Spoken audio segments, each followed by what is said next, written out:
I've got your Elizabeth name there.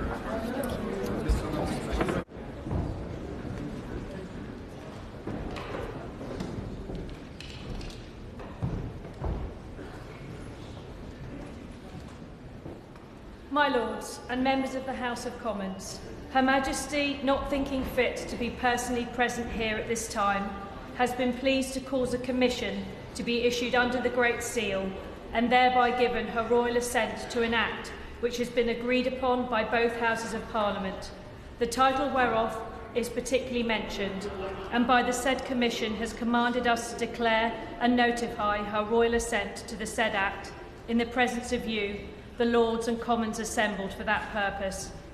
and has also assigned to us and other Lords directed full power and authority in Her Majesty's name to prorogue this present Parliament, which commission you will now hear read.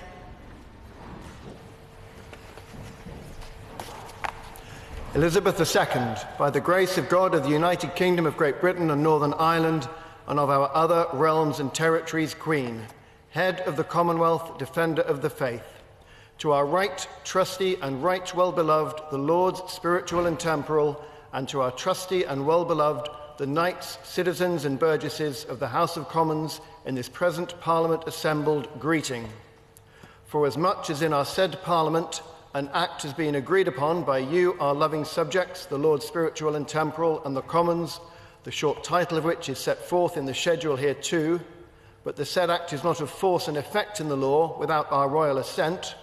and forasmuch as we cannot at this time be present in our higher house of our said Parliament, being the accustomed place for giving our royal assent to such acts as have been agreed upon by you, our said subjects, the Lords and Commons, we have therefore caused these our letters patent to be made, and have signed them, and by them do give our royal assent to the said act, willing that the said act shall be of the same strength, force and effect as if we had been personally present in the said higher house, and had publicly and in the presence of you all assented to the same.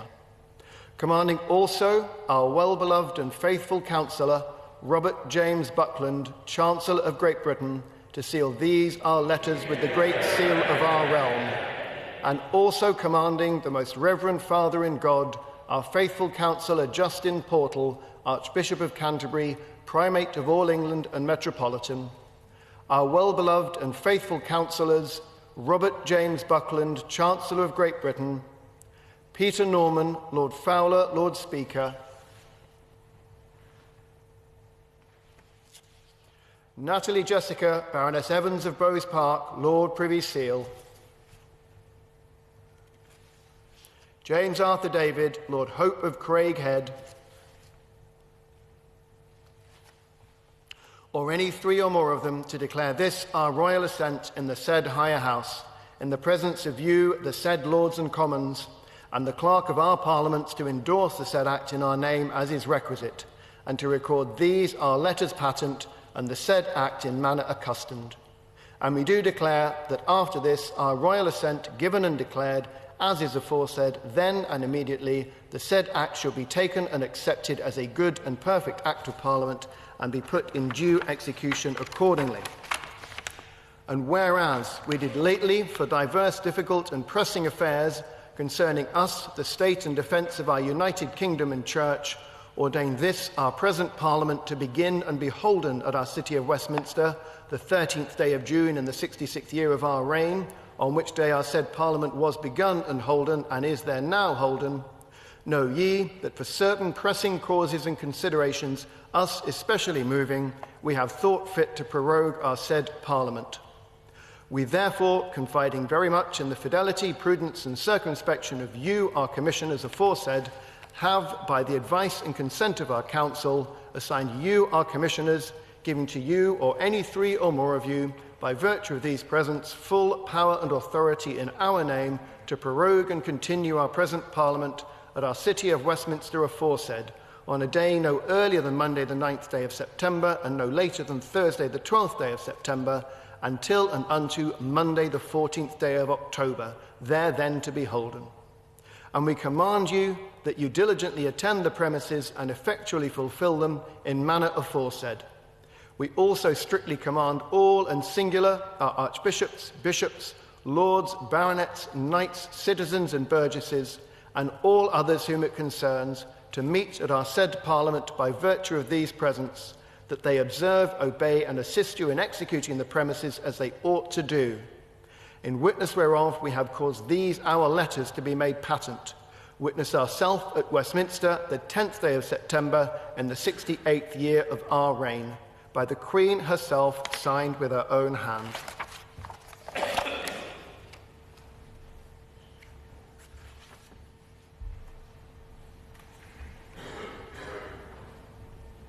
In obedience to Her Majesty's commands and by virtue of the commission which has been now read, we do declare and notify to you, the Lords Spiritual and Temporal and Commons in Parliament assembled, that Her Majesty has given her royal assent to the Act in the commission mentioned, and the clerks are required to pass the same in the usual form and words.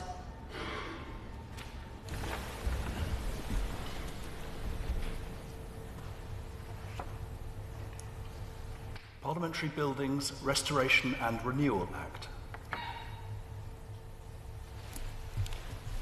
La Reine le vote.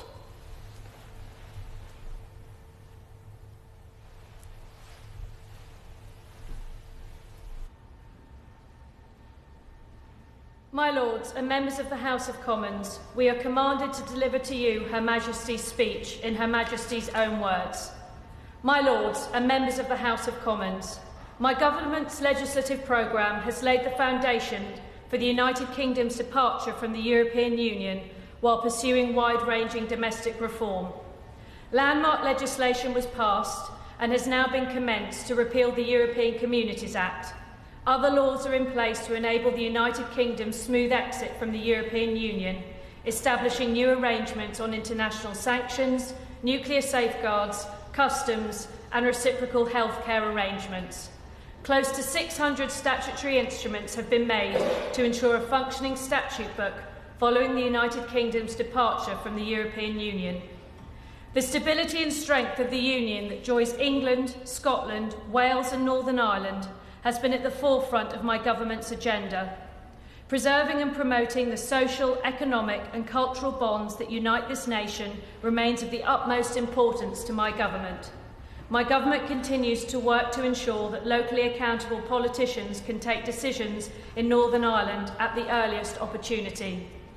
It has been an enduring focus of my government to strengthen the economy, to support the creation of jobs and to generate the tax revenues needed to invest in the National Health Service, schools and other public services. Improving public finances while keeping taxes low has been a priority for my government. Legislation passed this session has provided 100% relief from business rates for agricultural nurseries and, for a period of 5 years from April 2017, properties used for the purpose of new fibre infrastructure. My government has set out a programme of work to improve productivity and help businesses create high-quality, well-paid jobs across the United Kingdom. In 2019, more than 1 million workers benefited from the largest increase to the national living wage since it was first introduced. My ministers have worked to attract investment in infrastructure to support economic growth. Legislation has been passed to ensure that the United Kingdom remains a world leader in new industries, including electric cars and commercial satellites.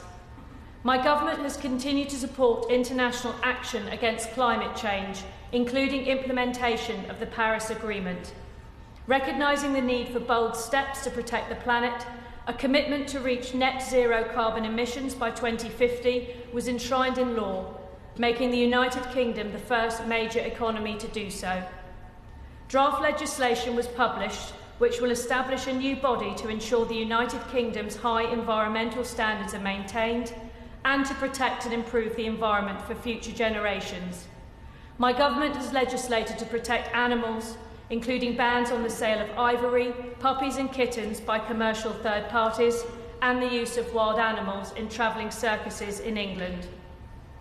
Voyeurism offences have been recognised as the crimes that they are, and legislation has been passed to ensure the courts have powers to take swift action to protect children who are identified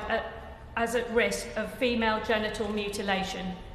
In presenting my long-term plan for the National Health Service in England, my government strengthened its commitment to ensuring there is a world-class health system that supports everyone from birth through the challenges that life brings and into old age. My government is committed to ensuring mental health support is available to all who need it and to protecting the fundamental human rights of the most vulnerable in society. Legislation enacted this session will increase access to protections and put in place robust safeguards for those who are deprived of their liberty. In recognition of the need to make renting fairer and more affordable and to promote fairness and transparency in the housing market, legislation has been enacted to reduce costs at the outset of and throughout a tenancy by banning most letting fees paid by tenants in England. My government has taken steps to ensure fairer markets and to protect consumers from unfair practices and financial losses. Legislation has been passed to ensure people have access to free and impartial financial guidance and debt advice, and to introduce a ban on nuisance calls in relation to pensions. Measures have been enacted to reduce insurance costs for motorists by tackling the high number and cost of whiplash claims. The security of the nation and its citizens remains of the highest importance to my government. In this session, legislation has been passed to ensure the police and security services have the powers they need to keep the population safe in the face of evolving threats of terrorism. Legislation passed this session marks a significant step towards my government's commitment to tackle serious violence on the streets of the United Kingdom. Laws are now in place to prevent young people from purchasing dangerous weapons and to prosecute those who possess such items or sell them without imposing rigorous age verification. The defence of the realm remains an utmost priority for my government, which it has supported through investment in our gallant armed forces. As a leading member of the international coalition against Daesh, the United Kingdom played a critical role in the military defeat of Daesh's so-called caliphate in March of this year. While the Middle East continues to suffer from serious conflict, my government has played a leading role in de-escalating regional tensions. My government has also played a key role in international efforts to protect the United Kingdom and its allies from hostile threats, including in response to the chemical weapon attack in Salisbury. As a permanent member of the United Nations Security Council, my government has provided political and diplomatic support to peace efforts in Yemen, Libya and Syria, as well as mitigating the human cost of these tragedies through the provision of substantial humanitarian assistance. Prince Philip and I were pleased to welcome Their Majesties King Philippe and Queen Letizia of Spain, and we also welcome King Willem Alexander and Queen Maxima of the Kingdom of the Netherlands, and the President and First Lady of the United States of America on state visits.